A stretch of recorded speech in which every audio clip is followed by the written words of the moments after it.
अस्सलाम वालेकुम। Welcome to career 360। Career 360 की इस वीडियो में मैं जो एक्सप्लेन करूंगा वो ड्रूप के मतलब कि ड्रूप क्या होता है। जहाँ भी पैरेलल ऑपरेशन या सिंक्रोनाइजेशन या लोड शेयरिंग किसी भी दो सोर्सेज के बारे में जब बात होती है तो वहाँ पर ड्रूप को समझना बहुत ज़रूरी है और सर्कुलेटिंग करंट को जानना बहुत ज़रूरी है। ड्रूप क्या होता है, सर्कुलेटिंग करंट क्या होती है, उसका नुकसानात क्या होते हैं और जो ड्रूप को वो सेट कैसे करते हैं। करेक्ट सेटिंग जो होती है वो हम ड्रूप की एवीआर में किस तरह से करते हैं और ड्रूप सिटी वो क्या होती है, उसको किस तरीके से कनेक्ट किया जाता है, क्या वजूहात होती हैं। ये सारी चीज़ें जो हैं इस वीडियो में आसान लफ्ज़ों में समझाने की कोशिश करूँगा, क्योंकि इंजीनियरिंग को याद नहीं किया जाता, इनको समझा जाता है। अगर हम अच्छी जो है ट्रबल शूटिंग जो है वो करना चाहते हैं, एक अच्छे ट्रबल शूटर बनने के लिए जो बेसिक जो फॉल्ट डायग्नोस्टिक है उनको समझना बहुत ज़रूरी है। और फॉल्ट को समझने के लिए आपको जो एक्चुअल प्रिंसिपल है, जो एक्चुअल जो बेसिकली जो फंडामेंटल्स होते हैं, जो फिनोमिना होते हैं, उनको समझना बहुत ज़रूरी है। तभी हम जो है रूट काज पे पहुंच सकते हैं। चलिए स्टार्ट करते हैं। सबसे पहले मैं एक्सप्लेन करने की कोशिश करता हूं कि ड्रूप क्या होता है। हर एवीआर जो कि ऑटोमेटिक वोल्टेज रेगुलेटर के अंदर ड्रूप की ऑप्शन होती है, ड्रूप की सेटिंग होती है। और जब भी आप पैरेलल ऑपरेशन पे जाते हैं तो आपको राइट ड्रूप को सेट करना ज़रूरी होता है। ड्रूप जो वर्ड है वो डिक्रीज से निकला है, डिक्रीज यानी कम होना। तो आसान लफ्ज़ों में आप ये समझें कि ड्रूप के मायने हैं डिक्रीज होना। और जब भी इलेक्ट्रिकल इंजीनियरिंग में ड्रूप की बात होगी, तो जब भी एवीआर में ड्रूप की बात की जाएगी या पैरेलल ऑपरेशन में ड्रूप की बात की जाएगी, तो उसका यही मतलब लिया जाएगा कि डिक्रीज होना, कम होना। तो कम या डिक्रीज होना का मज़ीद उसको एक्सप्लेन करता हूँ। यानी ये एक ऐसा फिनोमिना है कि ड्रूप जो है वो वोल्टेज डिक्रीज होते हैं जब भी आपके जनरेटर के ऊपर आपके ऊपर वोल्टेज लोड आता है। तो उस लोड की वजह से जो है कुछ वोल्टेज कम होते हैं, यानी वोल्टेज डिक्रीज होते हैं। तो ये फिनोमिना ड्रूप कहलाता है। यानी drupe is the method of controlling the reactive power. अब रिएक्टिव पावर क्योंकि जुड़ी होती है आपके एवीआर के साथ, यानी आपने जब भी पावर शेयरिंग करनी है, पावर दो तरह की होती है, एक एक्टिव पावर और एक रिएक्टिव पावर। ठीक है, एक्टिव पावर को हम छोड़ते हैं फिलहाल। रिएक्टिव पावर जो कि इस एवीआर की बदौलत जो कंट्रोल हो रही होती है, और वो कंट्रोल आपकी ड्रूप की बदौलत होती है। यानी ड्रूप वो फीचर है, वो फंक्शनैलिटी है, वो फंडामेंटल है, वो एक प्रोसेस है जिससे दो मशीन्स की जो रिएक्टिव पावर है वो कंट्रोल या वो शेयर होती है।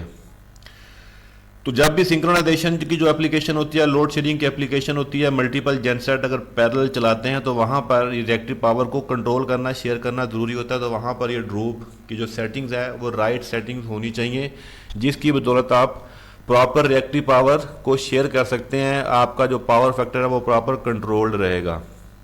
So we can say that droop is the characteristics of the power generator that regulate the output voltage based on the change in load। यानी लोड में जो तब्दीली आती है, लोड आपका ज़्यादा आएगा तो वोल्टेज कम होंगे। ठीक है, वो जो कम होने का है, वो जो डिक्रीज हो रहा है, that is called droop. It refer to the intentional reduction in the voltage by the small percentage as the load increases. This droop feature help to maintain the stable voltage levels across the power system when the multiple generators are connected in the parallel. When generators are operating in parallel, each generator contributes the portion of the total load. Reactive power means the AVR droop allows to the generator to share the load proportionally. As the load increases, the voltage output of each generator decreases slightly, ensuring that the load is eventually distributed among the generators। तो जो आहिस्ता आहिस्ता वो voltage नीचे आएंगे, और वो Aahista Aahista voltage को recover किया जाएगा। एवीआर जो है उसको रिकवर करता है और साथ साथ जो रिएक्टिव पावर है वो प्रॉपर शेयर होती है दोनों मशीन के दरमियान। तो ये मेन जो कॉन्सेप्ट है ये ड्रूप का। आगे मैं आपको मज़ीद इसको और एक्सप्लेन करता हूँ कि ड्रूप को मेजर कैसे करते हैं और ड्रूप कम ज़्यादा होने से होता क्या है, एक्चुअल में क्या होगा आपके सर्किट में। किसी भी एवीआर में जो भी एवीआर ड्रूप अनेबल्ड एवीआर या पैरेलल ऑपरेशन के लिए डिज़ाइंड होते हैं, जो एवीआर जो सिंक्रोनाइजेशन और लोड शेयरिंग के पर्पज़ के लिए होते हैं, उनके अंदर ड्रूप सीटी की इनपुट ज़रूर होती है। जो S1 और S2 के पॉइंट दिए होते हैं, जैसा कि आपको पता है कि कोई भी सीटी के 2 पॉइंट होते हैं S1 और S2। तो हर एवीआर में जो सिंक्रोनाइजेशन और लोड शेयरिंग के लिए कैपेबल होता है जो एवीआर, वो ये ऑप्शन उसके अंदर होती है बिल्ट इन। तो S1 S2 2 पॉइंट होते हैं। Parallel droop is required to reduce the circulating current. Circulating current एक वाटलेस करंट होती है जो कि आपके दोनों जो मशीन थे उनके दरमियान सर्कुलेट करती है आपके इस ड्रूप की बदौलत, इस वोल्टेज अनबैलेंस वोल्टेज की बदौलत। अगर दो मशीनों के अनबैलेंस अगर वोल्टेज होते हैं ड्यूरिंग पैरेलल, तो उसकी बदौलत जो करंट जो सर्कुलेट करेगी that is called circulating current. So the reactive the droop circuit required to the current signal from the current transformer droop CT से वो सिग्नल मिलता है उसको, which is the connected the terminal S1 S2 in the AVR. Clockwise rotation the droop trimmer will increase the level voltage droop का एक potentiometer लगा होता है, एक ट्रिमर होता है जिससे हम ड्रूप की परसेंटेज जो है वो एडजस्ट करते हैं, वो सेट करते हैं। इस तरह एक सीटी होती है, ड्रूप वाली जो सीटी है वो नॉर्मली आम सीटी ही होती है। वो करंट मेजर करने के लिए हम करंट ट्रांसफार्मर लगाते हैं, वो आपकी जो इसके ऊपर सप्लाई के ऊपर लगाई जाती है। तो उसकी जो टिपिकल सेटिंग होती हैं वो स्टैंडर्ड सेटिंग होती हैं, तमाम एवीआर में वो ऑप्शन होती है। तो आप उसको ड्रूप की सीटी कनेक्ट होती है, फर्स्ट फेज के ऊपर वो कनेक्ट होती है रेड वाले फेज के ऊपर, और वो कनेक्टेड की जाती है इस तरीके से। सेकेंडरी वाइंडिंग और ये इसकी प्राइमरी वाइंडिंग है, ठीक है, जो केबल आपकी गुजर रही है उसके अंदर से। करेक्ट सीटी polarity is the essential for the parallel operation. आपकी सीटी की जो पोलैरिटी है डेफिनेटली वो करेक्ट होनी चाहिए। अगर वो उल्टी होगी तो वो आपका नेगेटिव जो है वो रिवर्स उसमें से फ्लो करेगा। ये टिपिकल फिटिंग है ड्रूप सिटी की for the generator. Different generator में आप किस तरह की फिटिंग आपकी आती है ये डिफरेंट फ्रेम के हवाले से डिस्कस किया गया। इसमें BC UC और UC4 डिफरेंट तरह के फ्रेम है, वहाँ पर सिटी लगी होती है। द पॉइंट इज़ कि आपका जो इस फेज़ के ऊपर आप लगाते हैं W फेज़ के ऊपर, तो उस पर आपने ये सिटी कनेक्ट करनी है। Why droop is required for generator in parallel. अब पैरेलल में ड्रूप की क्यों रिक्वायर्ड? अगर आप इस डायग्राम में देखें तो दो जेनसेट हैं, Gen 1 Gen 2 वो connected in a parallel, circuit breaker 1 CB1 और CB2 के साथ। आगे आपका जो मेन सर्किट ब्रेकर लगा हुआ है जो कॉमन बस का, आगे लोड है, ठीक है। AVR 1 AVR 2 आप देख रहे हैं। टू सिमिलर 400 वोल्टेज जनरेटर हैं required to the operation in the parallel, ठीक है। तो इसमें अगर आप देखें generator 2 is incorrectly adjusted to 406 volt at no load. यानी जो 2 है उसके 406 वोल्टेज है नो लोड के ऊपर, ठीक है। इनकरेक्टली वो वोल्टेज के ठीक नहीं है, ऊपर वाले के 400 वोल्ट है Gen 1 के। तो Gen 2 is connected to the bus by closing the circuit breaker 2।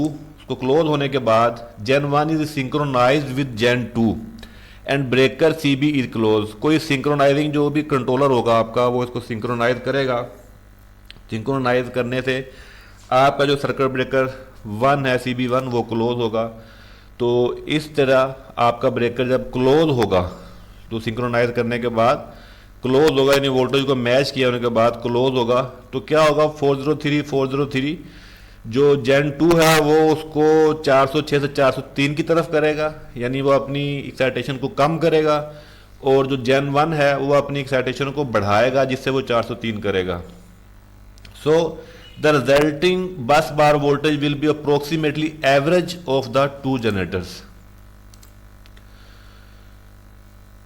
Gen 1 excitation system is trying to pull the voltage down to the 400 volt, ठीक है, और Gen 2 excitation system is trying to the push the voltage up to the 406, वो 406 करने की कोशिश करेगा और वो 400 वोल्टेज पे कन्वर्ट करने की कोशिश करेगा, तो रिजल्ट आपका 403 वोल्टेज आपके बनेंगे। तो ये इस तरह से, सो द प्रेशर डिफरेंस, जो 3 वोल्ट का जो प्रेशर डिफरेंस है बेसिकली वोल्टेज का, वो आपका सर्कुलेटिंग करंट को सर्कुलेट करवाएगा, जिससे आपका सर्कुलेटिंग करंट जो है उस 3 वोल्टेज के पोटेंशियल डिफरेंस की वजह से circulating current the wattless current, इसमें पावर फैक्टर 0 होता है, पावर क्योंकि होती नहीं है इसमें, तो ये आपके उस सर्किट में ट्रैवल करता है। अगर समटाइम आपने ऑब्जर्व किया होगा, जो लोग पैरेलल ऑपरेशन करते हैं या जिनका एक्सपीरियंस है, तो नो लोड के ऊपर आप जेनसेट को सिंक्रोनाइज करते हैं विदाउट एनी लोड, तो फिर भी आपके दोनों कंट्रोलर्स के ऊपर कुछ एम्पेयर नजर आते हैं आपको, 40 ampere, 100 ampere, 150 ampere, something ampere आपको शो होते हैं। तो वो बेसिकली सर्कुलेटिंग करंट होता है, उसके आपका जो पोटेंशियल डिफरेंस है उस वजह से वो करंट आपको शो हो रहा होता है। पावर फैक्टर आप देखेंगे दोनों मीटर पे आप लगाएंगे तो आपके पास, तो high lagging current inductive, power factor 0 is no flowing the out of the gen 2, high leading current capacitive, the power factor 0 is no flowing into the gen 1, यानी जेन 1 के अंदर जो है कैपेसिटिव होगा आपका 0 पावर फैक्टर होगा, और आपका जो जेन 2 है उसमें आपका इंडक्टिव पावर फैक्टर होगा 0, ठीक है। सो अब क्या होगा कि the drupe control must reduce the circulating current, यानी ड्रूप का जो फंक्शनैलिटी है वो हम ये सर्कुलेटिंग करंट को रिड्यूस करना है बेसिकली। जो दोनों जनरेटर में जो सर्कुलेटिंग करंट जो फ्लो कर रहा है वो बेसिकली तो वो लोड तो नहीं है, लेकिन उसका इम्पैक्ट तो आपके ब्रेकर पे भी आएगा, आपके केबल्स के ऊपर भी आएगा। वो करंट तो फ्लो कर रहा है ना, क्योंकि ब्रेकर्स, केबल, तो दूसरी सारी चीजें जो होती हैं वो आपके करंट के ऊपर डिजाइन होती हैं।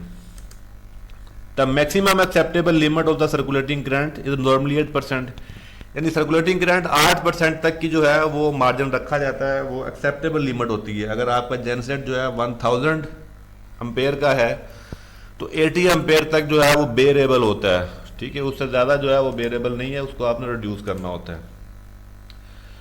सो the AVR2 receive a signal proportional to the circulating current, यानी अब जो ड्रूप सिटी का काम होगा बेसिकली, जो ड्रूप सिटी का अब वो सिग्नल का जो है वो काम उसको मिलेगा। So AVR2 receive a signal proportional to the circulating current lagging power factor which droop decrease, यानी डिक्रीज, ड्रूप मैंने आपको बताया कि डिक्रीज से निकला है। Generator DC excitation the voltage, AVR1 receive a signal proportional to the circulating current leading power factor which is the increase the generator DC excitation voltage। इस तरह से इंक्रीज डिक्रीज हो रहा है दोनों साइडों पे। वो सिग्नल रिसीव करने के बाद जो उसका रिजल्ट जो आएगा वो आपके सामने आएगा। When the MCB main circuit breaker, आपका जो बस सर्किट ब्रेकर है वो क्लोज होगा, तो drupe control must also assist the sharing of the reactive power component of the load current।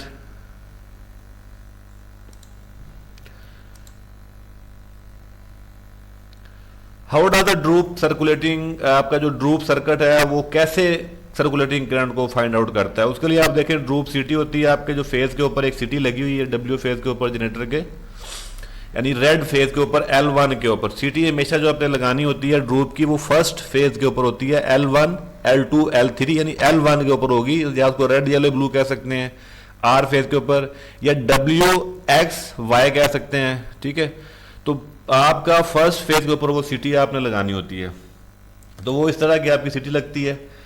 The current signal from the droop CT secondary winding is converted into the voltage signal across the burden resistor, ठीक है। इससे वो आपका signal करेगा across the burden resistor के the voltage signal added the vectorially in the AVR voltage sensing. Effect of the droop in the AVR dependent on the power factor phase angle of the current passing through the droop transformer, droop CT। अगर आप इस star connection में देखें तो आपके पास ये drupe की जो पोस्टिंग आप देख रहे हैं आपके पास, अगर आप इसमें देखें तो आपकी जो droop CT sensing to the current flowing to the W phase only, W phase से जो आपकी सिटी जो करंट फेज करती है आपकी, इस तरह से आपका वाटलेस करंट आपका 0 पावर फैक्टर 90 डिग्री वो लैगिंग करेगा और 90 डिग्री लीडिंग करेगा सेंसिंग वोल्टेज। अगर आप देखेंगे wattless current of the 90 power factor 0 leading और लैगिंग इस सेक्टर पर। तो AVR वोल्टेज सेंसिंग जो फीडबैक है वो आपका यू और वी से आपका सेंसिंग फीडबैक आपको मिलता है। तो 90 डिग्री क्वाड्रेंट बनेगा जो फेज एंगल इसका इन दो फेजेस के दरमियान।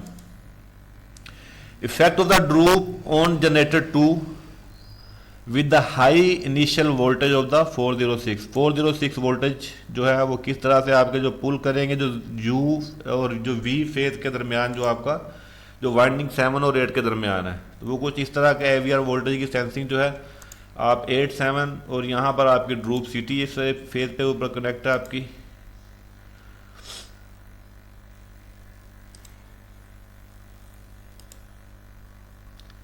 एवीआर सिग्नल जो है वो इस तरफ जाएगा आपका, और यहाँ पर आपका जो वेक्टर है वो बेसिकली उसको वो आपका वेक्टोरिकली वो एडिशन उसके अंदर हो जाएगा। तो lagging current power factor 0 add the when vector उसमें ऐड हो जाएगा तो वोल्टेज जो सेंसिंग है उसी वोल्टेज सेंसिंग में बेसिकली वोल्टेज बढ़ाने का मतलब वेक्टर आपका ऐड हो चुका हुआ है। The AVR is tricked into the sensing the high voltage signal is decrease the generator DC excitation level, hardly the dropping the output voltage.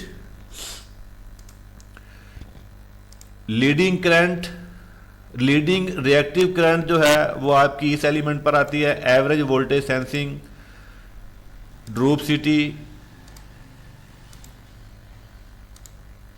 और यहां पर आप देखें वो आपका जो एवरेज थी जो दोनों जो डिफरेंस है basically the leading current power factor 0 the subtract vectorially from the voltage sensing, उसमें सब्ट्रैक्ट कर दिया आपने। अभी देखा जो 7 और 8 जो वेक्टर है इसमें से वो सब्ट्रैक्ट हो गया। The AVR tricked into the sensing the lower voltage signal increase the generator excitation level. Active current eight power factor 1, इस पे आप देखें एवीआर वोल्टेज सेंसिंग 7 और 8 के ऊपर, सिग्नल फ्रॉम एवीआर, ये आपके पास active current the power factor 1 is in phase with the W phase voltage. When the power factor 1 current is added the vectorical to the voltage sensing, the effect of almost the negligible and therefore that does not affect on the generator DC excitation system. Adjustment आप किस तरीके से कर सकते हैं? Adjustment is the made on the E generator sensing, आपकी जो running single without load at the correct speed, जो भी नॉमिनल फ्रिक्वेंसी आपकी जो भी नो लोड के ऊपर 50 हर्ट्ज है तो वो 50 हर्ट्ज है, 1500 आरपीएम के ऊपर आपकी that is called nominal frequency, nominal speed आपकी।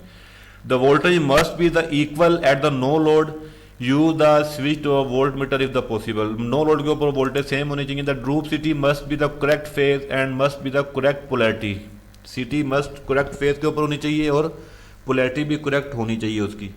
The droop CT must be the rated at the primary current passing through it, उसकी जो जनरेटर के करंट के हिसाब से जो रेटिंग है वो प्रॉपर होनी चाहिए। अगर 100 एम्पेयर करंट है तो 100 सिटी 100 एम्पेयर की होनी चाहिए। नॉर्मली तौर पर ड्रूप सिटी जो होती हैं वो 1 एम्पेयर की होती हैं, उसकी जो सेकेंडरी होती है 1 एम्पेयर की होती है, लेकिन 5 एम्पेयर की भी इस्तेमाल होती हैं और 1 एम्पेयर की भी इस्तेमाल होती हैं। A very large uncounterable currents set the following synchronization of the generator indicate the one or more the droop city is the reserved.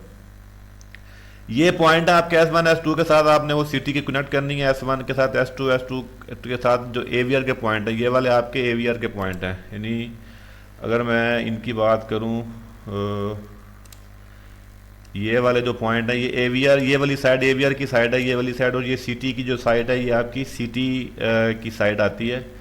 तो इससे जो है ये सिटी लगी हुई है आपकी, और आपने यहाँ पर S1 S2 का साथ करना। ये ड्रूव का जो ये ट्रिमर है, बेसिकली ड्रूव का ट्रिमर है, ये वाला ड्रूव का ट्रिमर है, इससे ड्रूप करते हैं। यहाँ से हम वोल्टेज की एडजस्टमेंट करते हैं, इस ट्रिम से वोल्टेज की एडजस्टमेंट होती है और यहाँ से ड्रूप की सेटिंग्स की जाती है। एवीआर के ऊपर ये वाली ऑप्शंस अवेलेबल होती हैं, जितने भी एवीआर जो पैरेलल ऑपरेशन के लिए डिज़ाइन किए होते हैं उनके ऊपर ये ऑप्शन होती है। The droop trimmer fully clockwise, आप इसको फुली क्लॉकवाइज घुमा दें। ये भी मैं आपको सेटिंग का मेथड बता रहा हूँ कि आपने किस तरीके से ड्रूप की सेटिंग करनी है। फुली क्लॉकवाइज रिमूव करने के बाद क्या करना है आपने, रन द जनरेटर सिंगल, एक अकेले जनरेटर को चलाना है and apply as much inductive load as possible. जितना भी लोड होगा हमारे पास अकेले जनरेटर को चलाकर जो भी हमारे पास इंडक्टिव लोड है उसको हमने अप्लाई करना है। 25% full load current are higher if possible. Will give in the effective result, यानी 25% से ऊपर का जो लोड आपके पास होना चाहिए। Accurately measure the output voltage of the generator main terminal, जो जनरेटर की आउटपुट है, जो मेन पॉइंट है जहां पर हमें 400 वोल्ट मिलते हैं, उसको हमने मेजर करना है। अच्छा, मेजर करने के बाद क्या करना है, शॉर्ट सर्किट द ड्रूप सीटी across S1 S2 on the AVR। इन दो पॉइंट्स को, जो S1 S2 है, इसको जंपर करके शॉर्ट करना है हमने। If the output voltage rise slightly, अगर वोल्टेज जो टर्मिनल वोल्टेज हैं जो हमें आउटपुट पे मिल रहे हैं, जो 400 वोल्टेज होते हैं, अगर वो राइज कर लें slightly, the droop city is correct polarity, तो इसका मतलब है कि ड्रूप सिटी जो है वो करेक्ट पोलैरिटी के ऊपर है।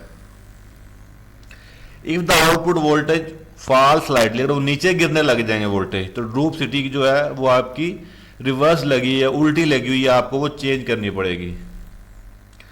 The correct simply reverse the S1 S2 drupe city the counter. आप द कनेक्शन जो है वो सिंपल, आप S1 को उतार के S2 पे लगा दें और S2 को उतार के S1 पे लगा दें, तो आपकी पोलैरिटी जो है वो ठीक हो जाएगी।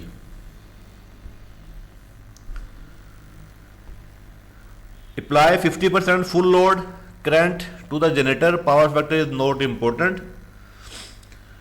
Major the voltage input of the AVR terminal S1 S2, normally 0 to 0.2 to 2.5 volt AC मिलेंगे आपको यहाँ पर S1 S2 पॉइंट के ऊपर, जो कि ये AVR का ये वाला पॉइंट है जो AVR के ऊपर है।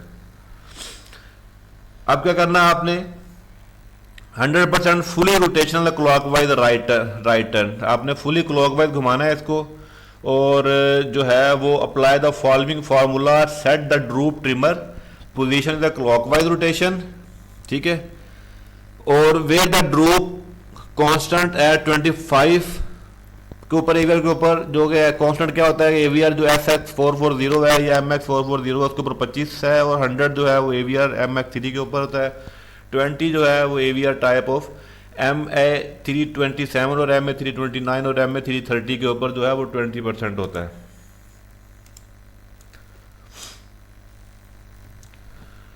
Adjust the trimmer clockwise to the resultant percentage rotation from the above, आपने उसको क्लॉकवाइज घुमाना है और ये वाली जो परसेंटेज है इसको एडजस्ट करना है इस तरीके से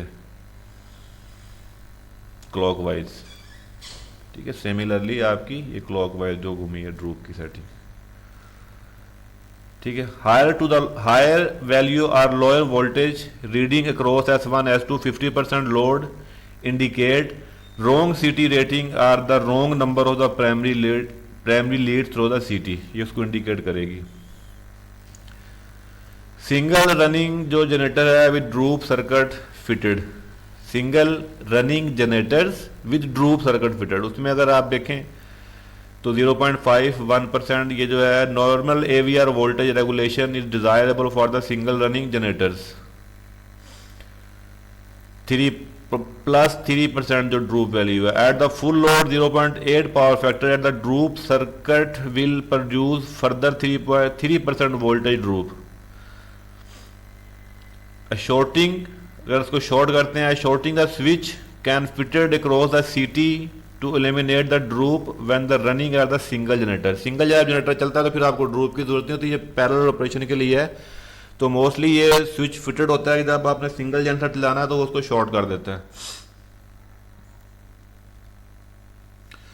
तो ये एक ड्रूप के हवाले से आपको जो एक्सप्लेन करने की कोशिश की गई थी कि सिंक्रोनाइजेशन और लोड शेयरिंग के अंदर ड्रूप की क्या अहमियत है।